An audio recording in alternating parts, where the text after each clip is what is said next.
You're listening to the Hella Well with Danielle show, a podcast taking women of color on a journey exploring all things wellness and travel related. We're all about showing you how to put on your oxygen mask first and creating lasting self-care habits that will free you to travel the world and live the life you truly desire, and not one you have to fake loving. I'm your host, Danielle Washington. Now let's buckle up and start this journey. Hello, hello, hello, hello, and welcome to another episode of the Hella Well with Danielle podcast. Oh my God, today I have with me Saisha Lacon. She is a freaking amazing. She is, AKA the thick thigh yoga master. Well, she probably didn't say master, but I'm calling her a master. We're just going to throw it out there. She is a New York-based yoga teacher and known for her playful and accessible teaching style. One thing I love about her is that, she truly believes and embodies that yoga is for everybody. It doesn't matter what shape you are. It doesn't matter what size, like the size you are, the age you are, how the shape that your body's in. Yoga is for everyone. And so yoga has been such an integral part of my wellness, and it just has changed me, not physically, though, yes, it has, but it's changed me mentally in such a way that I couldn't imagine my life without it now, but it wasn't that way. I was not the girl who loved yoga, and we'll talk about that more in the episode. But I love that, she is just someone who is proud to represent the different populations. And she started thick thigh yoga when she, was starting to get into yoga and realized that there weren't people who looked like her. There weren't the representations of curvier women that you would see in classes or in yoga magazines and other things like that. And so she has made an effort to debunk, it's probably not a word, but whatever, y'all know what I'm trying to say. This myth that you have to be, 80 pounds and certain size and certain, blonde and all these other things. She's just amazing. I actually got to know her. We were both in a summit together called Black Joy Summit. And when I saw her, I was like, oh, when I create this podcast, I need to have Saisha on the show. So I am just thrilled that she was able to be part of this and just the information, the wealth. And she comes from yoga from such a different perspective. And I think if you've ever considered yoga or thought, oh, I can't do yoga because I'm not flexible, it's not a real workout, I'm not patient enough, like I don't like to meditate and all these different things, she's going to change your mind. So be ready and let's start the show. Okay. Thank you, Saisha, so much for being here on the Hello Well podcast. Hello Well with Danielle podcast. Why am I getting my own podcast name wrong? Thank you for having me. I am excited about this. I feel like I say this often, but seriously, y'all don't understand. Yoga has literally changed my life. And I'm going to go into my story a little bit later, but I kind of want to have you kind of start off with your journey through yoga. Oh, sure. So I started yoga in taking classes in the gym, and pretty much because my best friend, she had such a transformational journey doing yoga, and I could see it in her personality, and I can see everything there because she's, we're New York girls, we're a little tough. So for her to mellow out, because I was always the chill one, for her to mellow out a bit, I was like, oh, okay, something's happening over there. Yeah. And then she ended up getting certified. So when you go through the certification process, you have to teach a certain amount. So she was like, all right, Saisha, well, come on, I'm teaching you. So practicing with her, seeing her growth, starting practice in the gym, taking just gym classes and getting to see a bunch of different kinds of teachers and just yoga instructors in general, speaking with these people. And everyone that was into this seemed so great. Yeah. So I applied for this program where you get certified, where school teachers can get certified to teach yoga. Ooh. So that we can include mindfulness practices into the classroom and use those kind of strategies for our students. And so I teach special ed high school math, which any of those pieces is stressful. Yeah. Altogether, it's my life. So I trying to use those practices and use those things with my students. I feel like maybe not 100% of every kid is now a total yogi in their head, but I will say that I've gotten great feedback. I've gotten good growth. I've seen the changes in my students over time. Yeah, and I love that you started this thick thigh yoga, but I'm gonna hold off on that conversation because that's a huge part of what I wanna talk about. So for me, I'll be the first one to admit, and I just wanna throw this out here right now, I fucking hated yoga. Like, literally hated yoga when I first tried it. Like, I live in San Francisco, everyone and their mother is wearing yoga pants. I'm like, "Girl, put on some real clothes." I'm like, it's literally like the San Francisco uniform. But, like, I have friends who were teaching it, so I was like, "Okay, Imma support, Imma try this." And, like, literally, I would do this thing where I'd see everyone else with their heads between their legs, and I would try to do that, and then lo and behold, I've pulled a muscle. And I'm like, "Crap," like, I can't like, I was too type A to do it, and then I remember when I tried a different type of yoga, okay, I'm gonna try a different teacher, someone I don't know, so I don't feel so guilty about it. Like, I had injuries, and I try to tell him, like, "Look," because my friend told me, "Make sure you tell them you have injuries." He's like, "Oh, you're just not trying hard enough." I'm like, "Seriously, yo?" Like, yeah, no, I have one vertebrae that goes one way, one goes the other way. I pretty much know that if I do this, I'm about to be jacked. And like, he literally was, like, degrading me over and so I didn't do that class, but I found yoga in the most strangest way. So I went in this whole eat, pray, love situation last year. Yeah, I know. I didn't get the love. I got the eat. Nah, no, there's backtrack. I got the love of myself, but not the eat. And I did pray. I was in Bali. Okay. I went to Bali and I met with a Balinese healer. And he didn't speak any English. I kind of only, and this is so hella wrong, but I'm still gonna say this. So he kind of reminded me of Mr. Miyagi. It like looks in everything. And so it was this whole conversation where he was gonna do something, and like I knew it was yoga and meditation, and like little yoga, lots of meditation. We did the opposite, little meditation and a crap load of yoga. But that being said, after that session, I was like, oh, why do I mentally feel so much better? And so then I don't know if you've ever been to Bali, but they have this yoga studio. It's like camp for adults for yoga. It's like freaking Mm. awesome. It's like totally camp called Yoga Barn. And I went there and I did yoga a little bit further. And I'm like, okay, let's see this going. And I did this Kundalini yoga class. And I'm just doing like a basic head roll. All of a sudden, Seisha, emotions kept coming out of me. I started bawling like ugly cry bawling. But I'm not the only one in the room crying, so I feel kinda okay. I'm like, "Okay." But, like, I noticed that the more I did, the better I felt. But I was one of those people who had all those excuses, and I know people think yoga is this certain way, you need to be a certain size and all these different other things. Like, can you just let's just be real and let's debunk some of these, like, excuses why people feel that they can't do yoga. Oh yeah. No, I would love to talk about that. Like you said, like that's my whole movement, right? Yeah. So I I guess I should say like I started thick thigh yoga, which I've revamped a few times, but officially thick thigh yoga because I knew that I wasn't represented when I was trying to do yoga. And so I was also, I admit, I am naturally flexible. And that's another excuse that people have.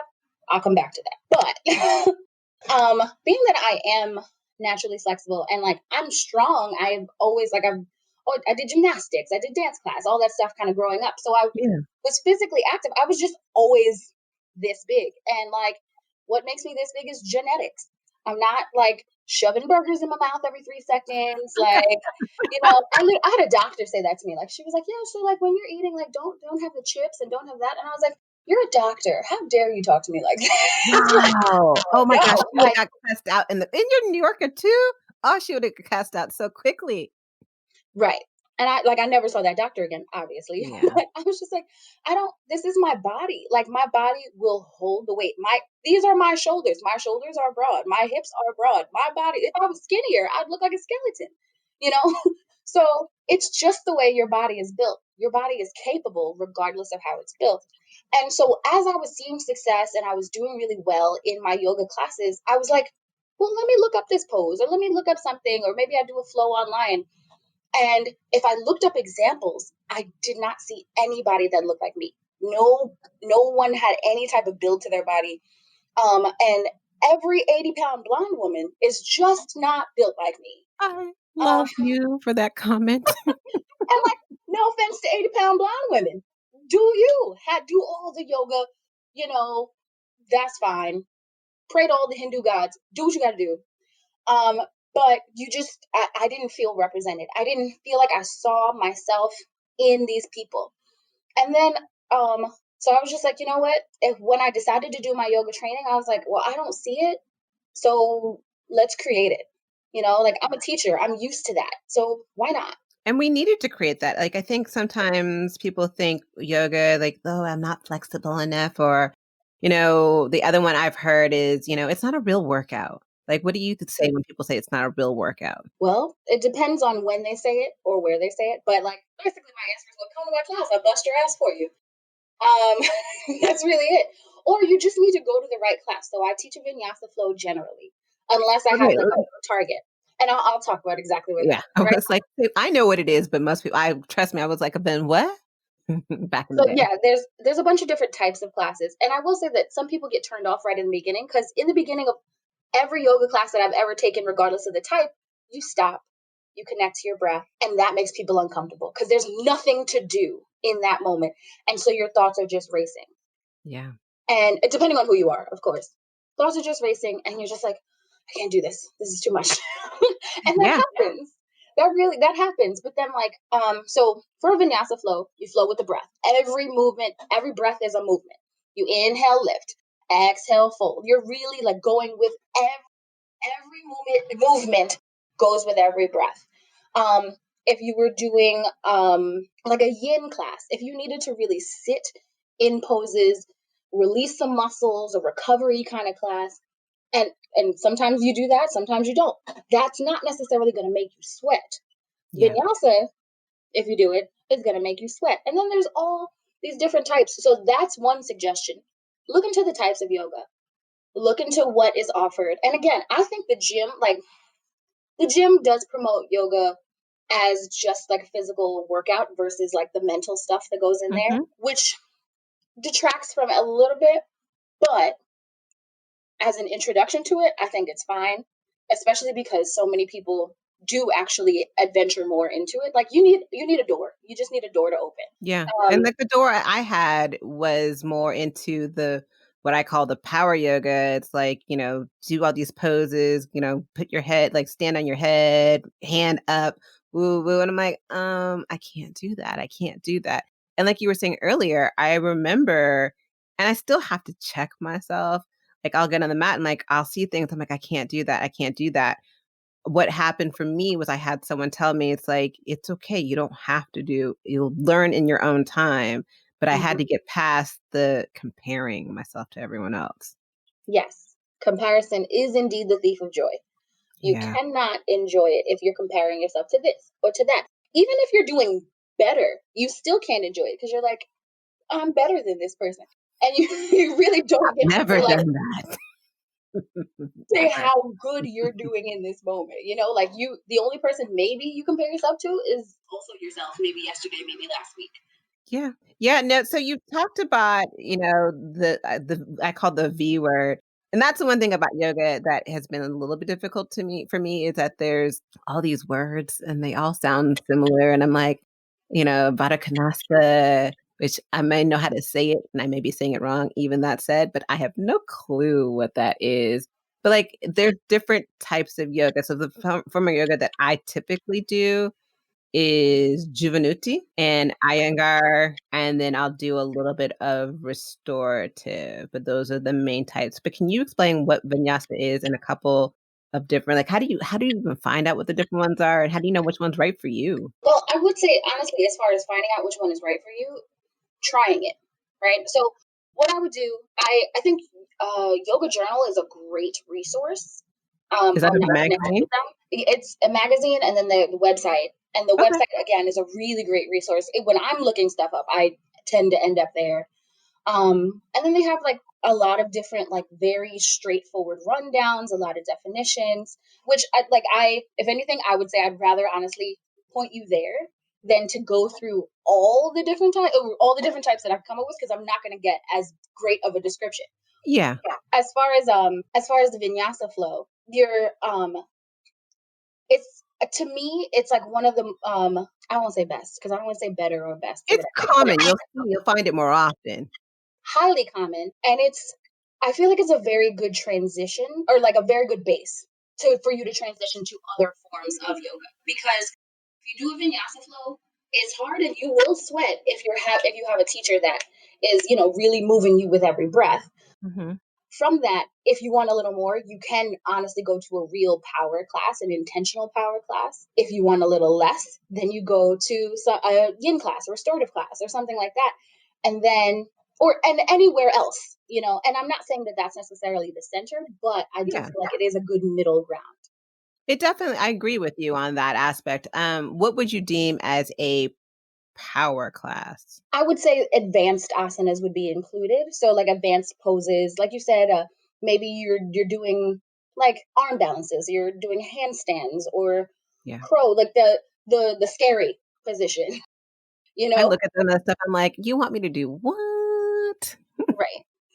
Right. And like and some of it is crazy. And then I will say anything is crazy until you do it. Yeah. I know I had a great teacher who I really loved, and I was traveling when I met him, but he told me that, you know, what he does is every time he goes to the mat is the no judgment zone. And I love that. And so for me, I'm talking to you, I realize I've been judging other people like, look, I'm doing better than her. I'm gonna work on that. But for myself, I'm not, when I literally put my foot on the mat, that's like, okay, we've hit this special portal where I don't judge myself. I'm compassionate with myself. I don't tell myself, oh, you can't do it. Cause like when I hear myself trying to say, oh, this downward dog or this pose, like your arms are getting tired, you can't do it. I'm like, no, you can. This is a test. This is a lesson. And I try to breathe through it and I try to be more mindful about it. But I really focus as the mat not being a place where I judge myself anymore. And that's beautiful. And like that's really it, right? Like I guess and that's another like big piece that we just spoke about before we started, really, just the whole mental idea, right? Yeah. Like the mental part of the yoga is accepting yourself, is being present with yourself, is knowing, I don't want to say your limitations, but knowing how far you can go today, right? Yeah. And acknowledging that. And so even you saying like, okay, I'm gonna push through and I'm gonna hold this down dog. Sometimes that's the move. Like if you have the strength and it's just like, oh, you're just tired or what have you, then maybe that's the move. Maybe the move is coming down to dolphin or tabletop and continuing to flow and go with whatever, the instructor says. And it just depends on that day. Because if it hurts, it hurts. Yeah. Yoga does not hurt if you're doing it the way you should. No, Like definitely. your spine, I'm concerned about that. If somebody's just like, oh, you're not trying hard enough, that's not somebody I want teaching me. And I'm trained, you Yeah. know, I don't want that. I don't want you teaching any of my clients because just like I say about my students, as soon as you walk into my room, you are my client. That's it. I care about you. I want you to do well. I want you to grow for yourself. And I don't want you to compare yourself to anybody else. I definitely don't want you to compare yourself to me because, again, I'm trained, I'm certified. Yeah. There's a different ball game. Right. You paid me to be here. If you were better than me, this would probably be weird, you know? So that's it, right? You try your best, you do what you can, you don't judge yourself, you don't judge others. And that's a great point kind of throwing out when you're talking about comparison, because I think yoga more so than many other forms of exercise. I think people compare themselves more so than other places. I don't know if I'm wrong, but that's what I kind of think. And you don't know what the person next to you, what kind of training they've had. They could be a teacher and you just don't know about it. And so, and Oh you're yeah. comparing yourself to someone is certified in it. And you have no clue. You're like, well, she looks basic, but why is she doing all these things I can't do? Hmm. So yeah. And I love how you talked about earlier, and we talked about it before we were recording. Yoga is more than asanas, which are asanas are poses. And it's a mind thing. Like I don't do yoga for like being in shape. I probably should consider that more, but it literally for me helped me through a point where I was grieving. I had like 6 people die and it helped me work through that. And it just helped me mindset wise. And I find that I almost feel guilty saying this. I feel like I'm a nicer person. Like I'm nicer to people who I don't even like. I'm like, ooh, yoga has me more mindful, like, oh, the spirit in me likes the spirit in you, just go the other direction. We be cool. Namaste. I like you from over there. We're good. Namaste. But I find that I'm just more mindful. I'm nicer. But in general, I feel so much. It's like going to church for me. Can you talk more about the mindset aspect of it all? It's not just about the physical side of it. Okay. So there's two parts to this. The one major part is because the asanas, like you said, the names of all the stuff is so crazy, right? But all the names are based on the Hindu Sanskrits or no? why is yeah, well it's in Sanskrit. Why is the word not coming to me? Oh, the Bhagavad Mythology. Gita or whatever. Mythology.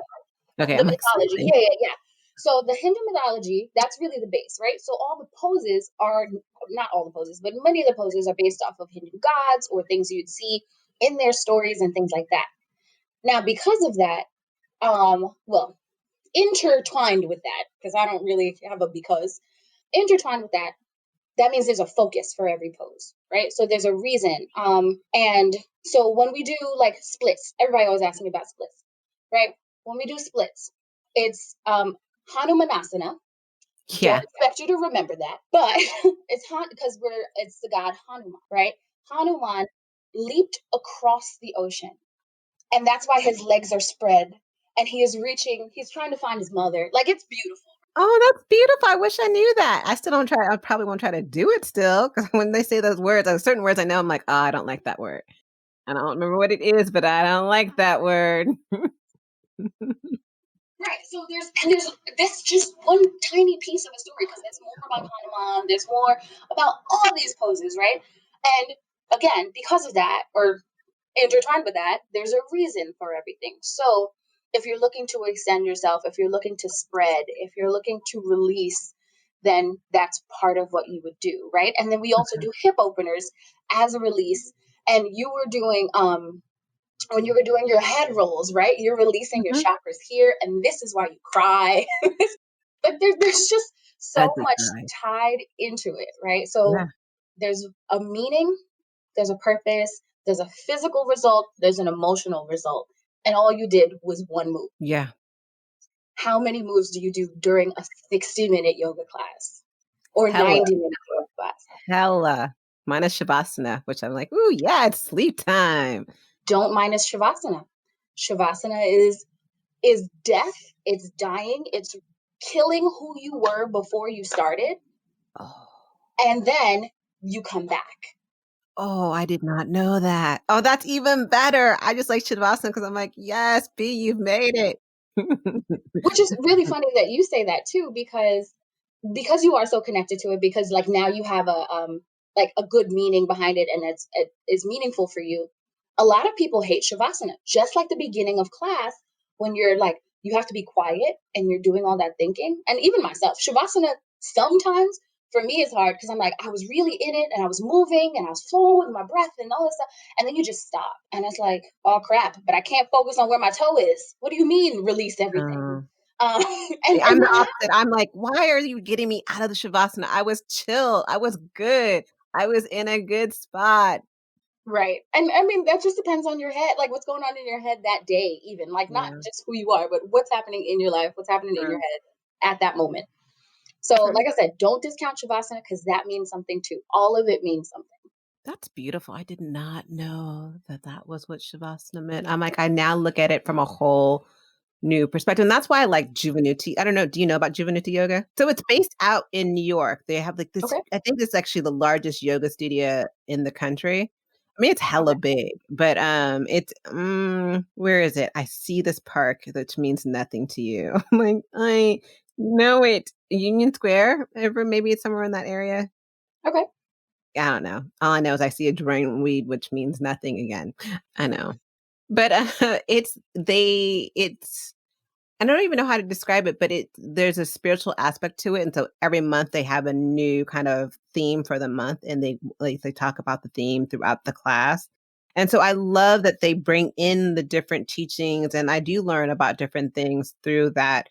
And so it becomes more of a connection versus, I like Iyengar classes and I'm glad I started with Iyengar, even though my teacher was a true, no, just in case someone listens to this, I'm gonna leave it at that. My teacher was wonderful, but she was special. Special, special, special. Special. Just wasn't the right teacher for you. That's okay. No, she was. I just when I first met her, I was like, "Is she throwing shade at me?" Like literally the first class, you again, they tell you this is after I've gone to Bali and I've gone to a studio near my house and you tell them when you have injuries. I'm like, well, I can't, at the time I was like, I'm not really good at doing downward dog. And so we're in the class I'm doing, it's like, oh, well, even people who said they couldn't do downward dog are doing downward. I was like, did this bitch just literally shame me? And like, I've had to literally tell other people who come into the class, like because they're angry because she throws shade. She's a German woman, beautiful. She's a really good teacher, but she's shady as all can be. And I don't even think she knows she's shady. And, like, you see people getting hella hot in the class. I'm like, "That's just how she is. It's no disrespect. Don't take it personal. She's really good at what she does." And she is really good at what she does because she would really push me to make sure that my arms were a certain way and she's very particular about the small details of where you put every Mhm. little part of your body down to your fingernails. I mean, it's stupid crazy how she's, like, really but when I started taking other classes and started expanding in what I thought I can do, I was like, "Well, let's see if I can do this other class that might be harder." People are like, "Oh, you've been doing this for a while." I'm like, "No, just a month or 2. I've just been in this other chick's class who she's really hardcore about how we do everything." But now I'm more in line with things, and so I appreciate it her, but, that first class, lucky I'm not the fighting type. And you know what? I that makes me. I think I'll try to be more mindful of the things that I'm saying now because I'm trying to figure out like how those things come across. So for school, we always do like positive based reinforcement. So Yeah, in my head, depending on the way it comes out, because of course, half the time it's not what you say, it's how you say it, right? But exactly. if I see that for you, I would also definitely say like, and look, you know, you kept your down dog, like No, nice, that's not how she said it. She's and like, that's the thing. and it looks like someone who says she didn't do downward dog is actually doing it." That's how she said it. I was like, "That is shade is a shade is a shade." But that everybody has their own style, you go back And to she her does. I story. mean, everyone has their own style, and I, again, will say I am so grateful for her as a teacher because I got so much out of her and the studio I went to that I loved. Like, I've been able to find some really great studios, and I found studios where I'm like, I just don't connect. Like, and then I just try different things. Like, we've talked about so many different things, but we haven't really focused on the benefits. Are there any surprising benefits of doing yoga? I If anything, I will say most people, like you said, don't think that it is a real workout. So for me, the biggest benefit that I didn't necessarily expect because you think, well, yoga's slow and yoga this and blah blah blah, was that I am so much stronger than I was when I started. Because if you really think about it, so much of it is basically a body weight exercise, Yeah. and how many planks and chaturangas and all that stuff, like lifting and lowering, like whew, I mean, Yeah. I'm not gonna say I'm the strongest person in the world, but like I know that, you know, there's muscles just wrapped up in fat. That's all. Um Love you, girl. You wrapped up in curvy deliciousness. well, and that's the other thing too. Like there's a lot of definition that has happened in my body and things like that that like I didn't necessarily like plan for, wasn't looking for, but it has been a benefit that I have received. And then like you said, there's the mental of like getting into a better mindset, being able to accept yourself more, that emotional, if anything, I feel like it helps with the emotional stillness. And when I say Yeah. stillness, I mean like stillness like water, right? Be like water, not like soda.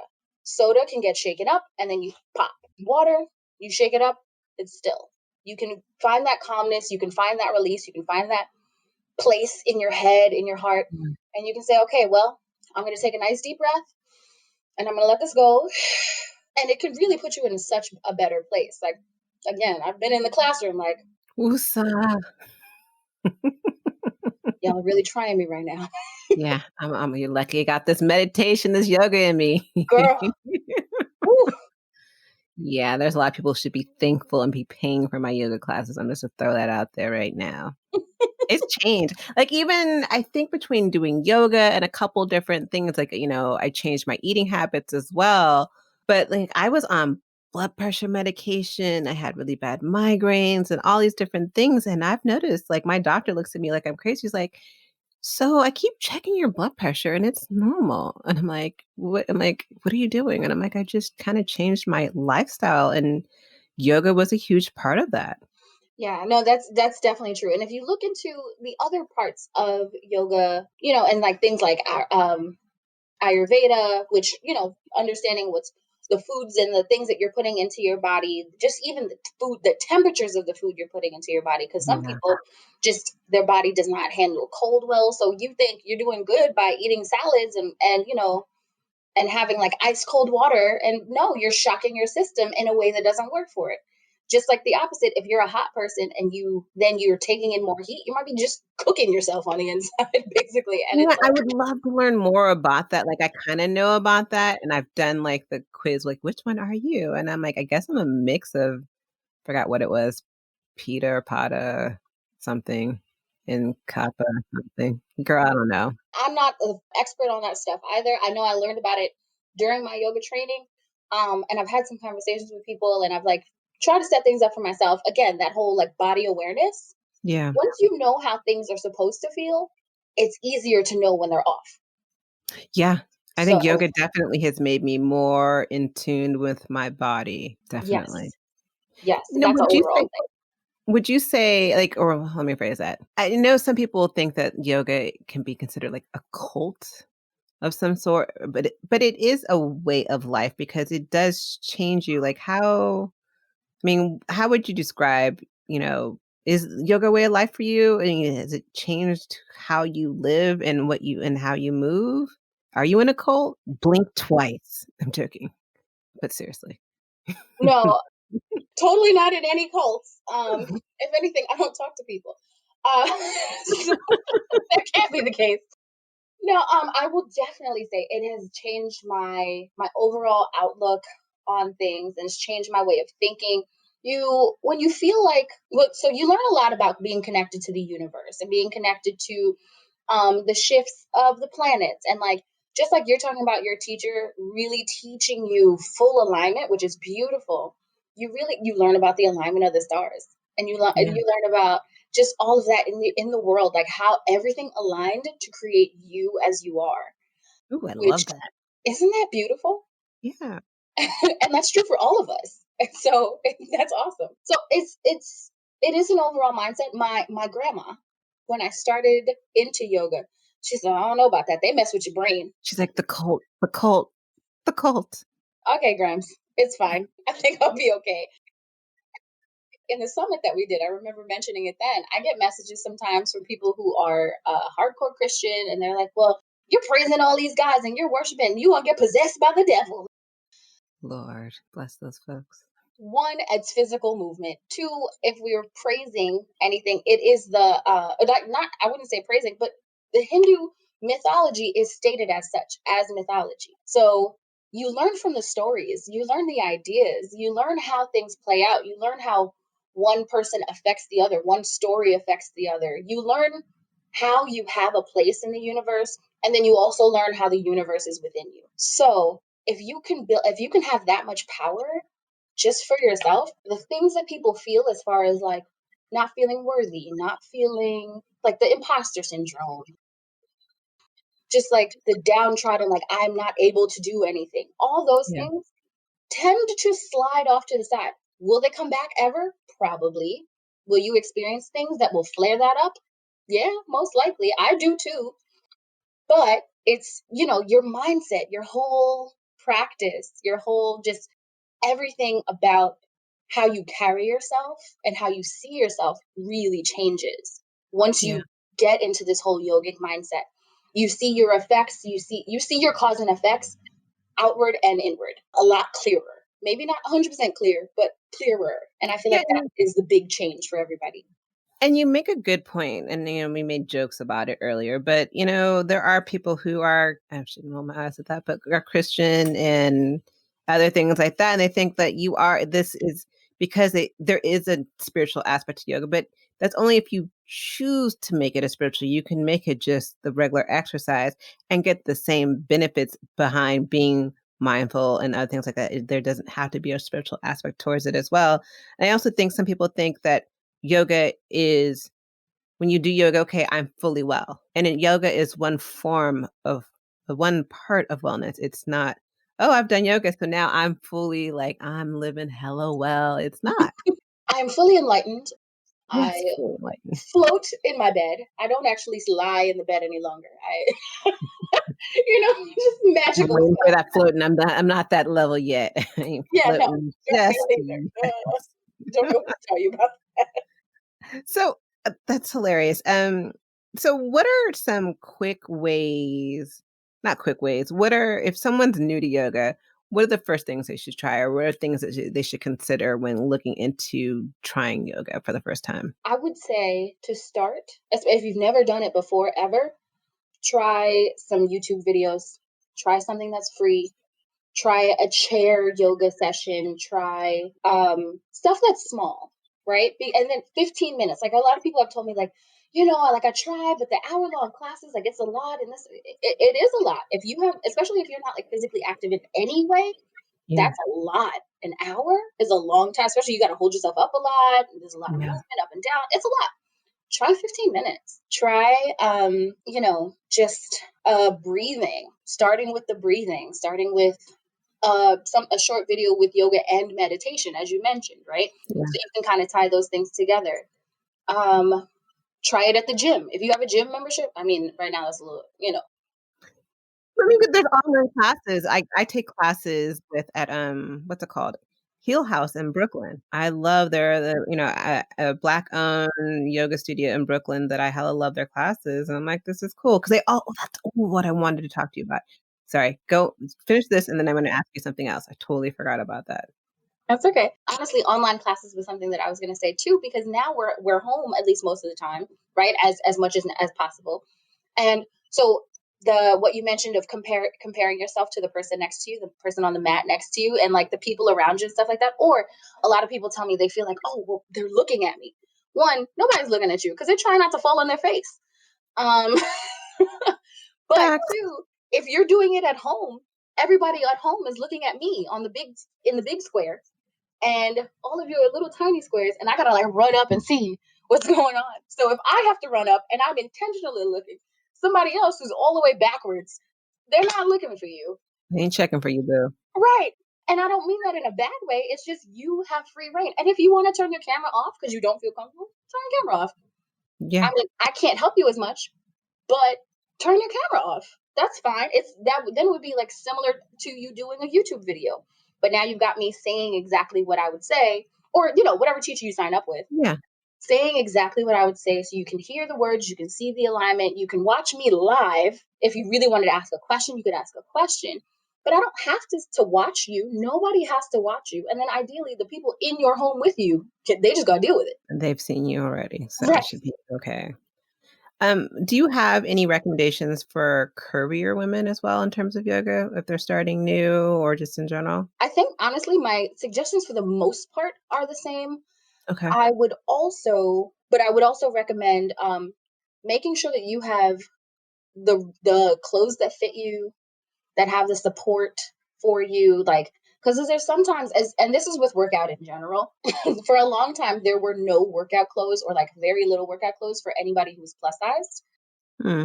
So, or like if you have a larger chest, like the sports bra situation, right? It's just like either there's nothing or it does nothing, like it has no support, Okay. right? Or you're in this suit of armor.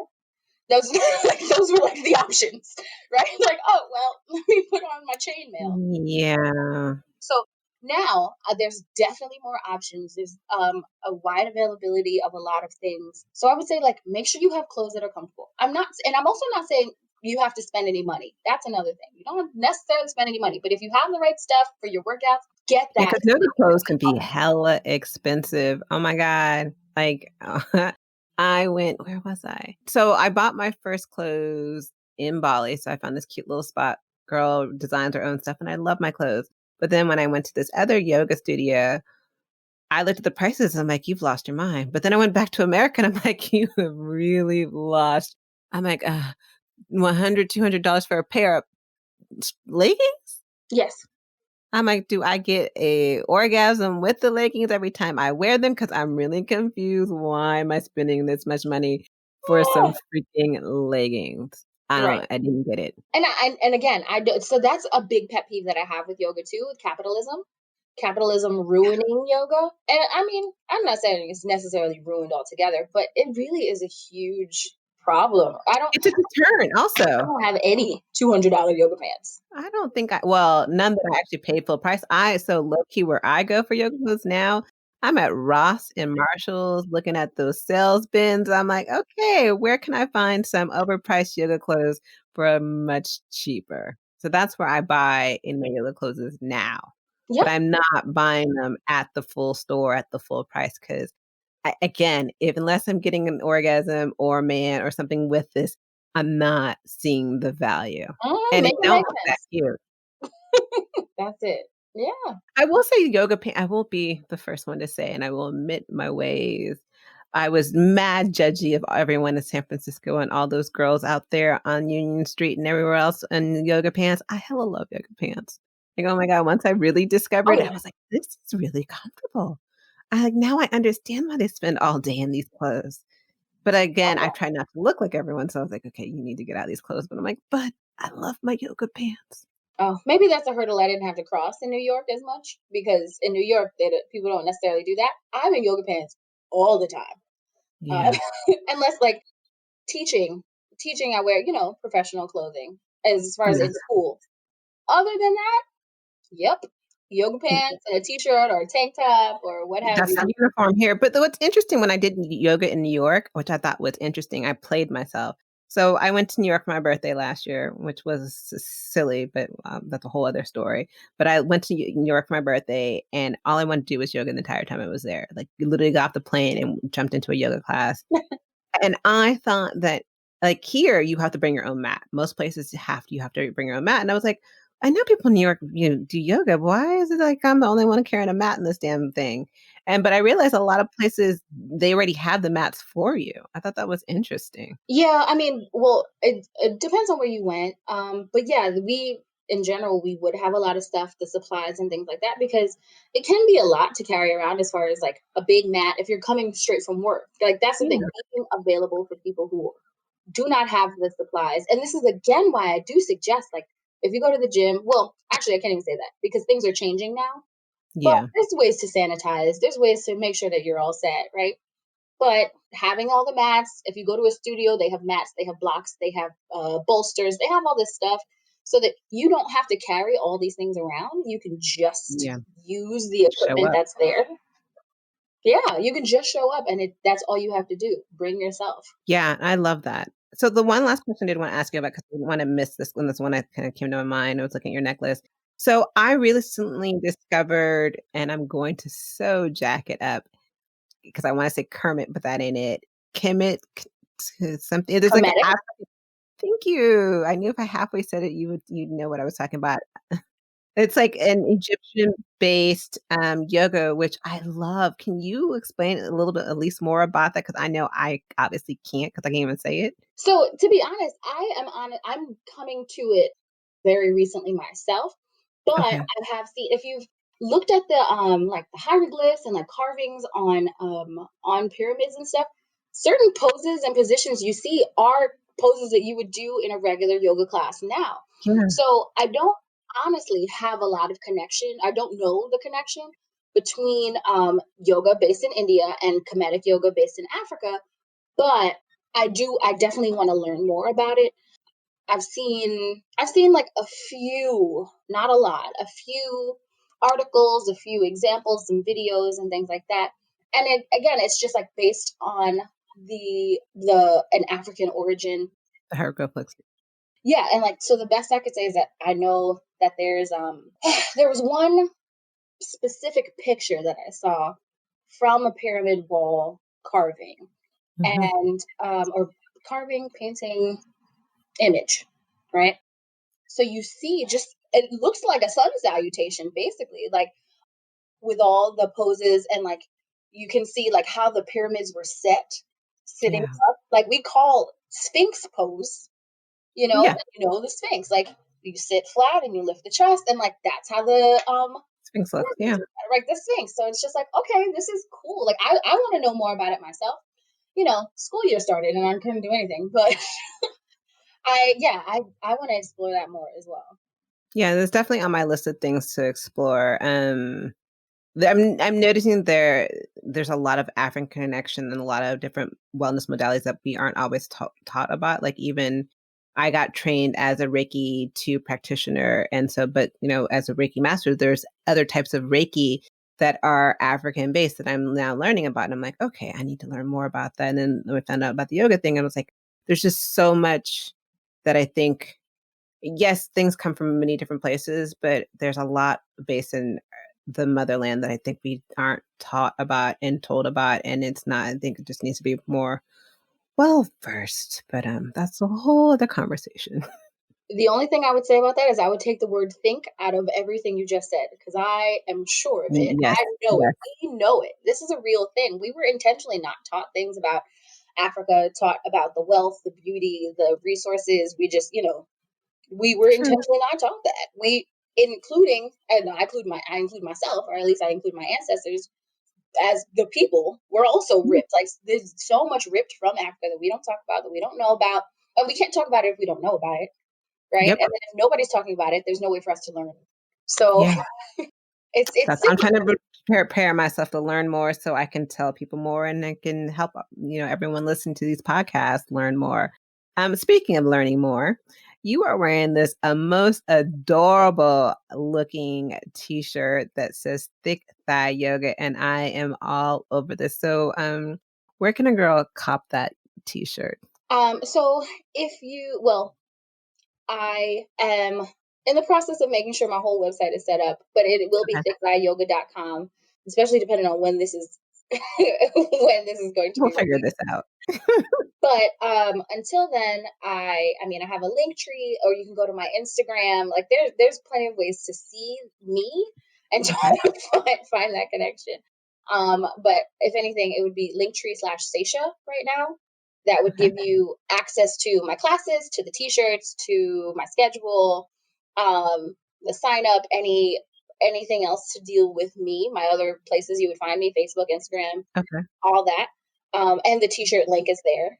Just because putting it all in one place that's the one thing that's I've used so far to put it all in one place. But I actively have paid someone so that my website will be what it needs to be, Yeah. so that that is more accessible and like more easily found. Well, I love what you're doing with your Instagram and your Facebook pages. Like we were talking earlier. I'm looking at you doing yoga on the beach. I'm like, oh, she must live somewhere really nice, like maybe Florida or something. She's like, I'm in New York. I'm like, girl, I'm like, huh? You're in New York and you're on the beach? I'm like, oh yeah, there are beaches in New York City and Queens. I do see there are beaches, but you inspire me to do yoga. You inspire me to be on a beach, and you are inspiration to so many people. So I'm grateful for you seeing that there was a gap in what we were seeing, and not we don't need to be 85-pound blonde to do yoga. Right. Well, thank you. And I appreciate that. And you inspire me. You do so much. You talk to women all the time and empower. Like, I think that's beautiful. Well, let's just keep on this power. I just feel like, you don't have to be a certain size, shape, age, whatever to do yoga. And there's so many benefits behind this. So I really appreciate you for doing this. And so every guest, I ask the same questions. I do like a little quick fire questions towards the end, nothing major. So we're gonna start this. You ready? I hope so. What does living hella well mean to you? Living in my truth, being very true to who I am, representing myself as who I am at the best I can at all times, not denying any part of myself, whether I believe that that's a good part or a bad part. Or I shouldn't say a bad part, a part I need to work on. Hmm. And acknowledging and being present with all that I am. I felt that. I like that answer. Not saying it was a right or wrong answer, but I felt that felt really good. Aisle or window? Window, every time. You were secure on that one. What is always in your carry-on bag, your travel bag? A bathing suit, a little bit of makeup, maybe my laptop, depending on if I have to do work or teach a class. Okay. And I often talk about creating a wellness revolution for women of color, helping women of color, knowing that it's okay to, carry the superwoman cape, but we have the option of putting it down and putting our own oxygen mask on first. If you were going to give your younger self any advice on how to embody being a woman who puts on her own oxygen mask regularly, what advice would you give to yourself? Whew. Okay. You're really not playing with these questions. Nah. Whew. Advice I would give to my younger self about taking care of myself. Yeah, taking care of yourself. Okay. If it doesn't feel good, don't do it. Yeah. I think, and I say that a lot during my yoga classes because, like you said, people will get into a position that's like, oh, this hurts so bad. If it doesn't feel good, don't do it. Do what feels right. Do what feels good. Do what makes your body feel good. I love it. If you guys just try yoga once. Actually, try it more than once because sometimes the first time ain't the right time. But try it more than once, and it will change you. This conversation has changed me, and I just feel like I want to do a class right now. And I'm like looking at my mat on the side of it. I'm like, ooh, just change my clothes. I'm like, I can make a class in like the next 30 minutes if I really try. So thank you guys for joining us. Thank you again today for being here. Again, you guys make sure to support Thick Thigh Yoga, and I'll make sure to put all the links for her and the t-shirt and the classes in the show notes. And other than that, I will catch you guys next week. And thanks again for joining us for another episode of the Hello Well with Danielle podcast. See y'all later. Ciao. Thanks for joining us this week on the Hello Well with Danielle show. Make sure to visit our website, hellowellwithdanielle.com, where you can subscribe to our show on iTunes, Spotify, and Amazon Music and never miss an episode. Also, you can follow us on social media at Hello Well with Danielle on Facebook and Instagram, and Hello Well Danny on Twitter. And if you hella love the show and got some good nuggets out of it, know that I'm not too proud to ask for you to please leave a rating or review on iTunes so that we can continue to expand our reach and help other women of color. Again, thanks so much for listening, and I hope to see you next week. Ciao.